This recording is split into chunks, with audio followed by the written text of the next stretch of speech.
xây mong mây bay cây nụ mò mong ong ở Bethlehem giờ bay cây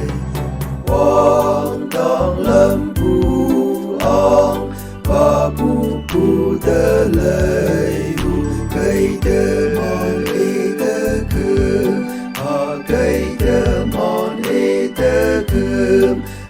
cây tơ mòn y tơ khương Christ lembu lanu mana opu hemalo kau ide menyong pu wang tang ye sunda ta ba ka wang ta me ki si wa ta kai de ide ku cây tơ mòn y tơ khương cây tơ mòn y tơ khương Christ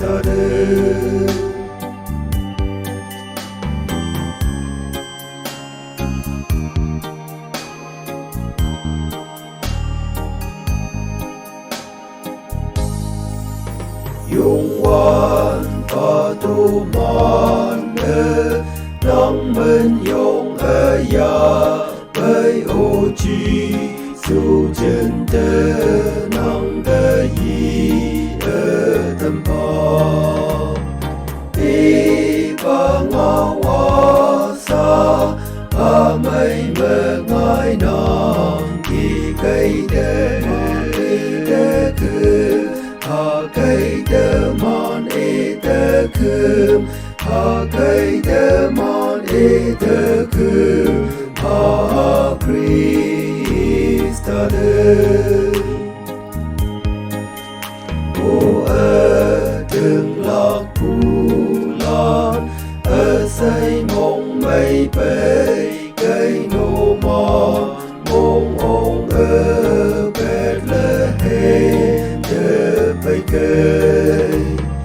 quang đang lâm bu ong và bu tơ lầy cây tơ mòn y tơ khương cây tơ mòn y tơ khương cây tơ mòn y tơ khương Christ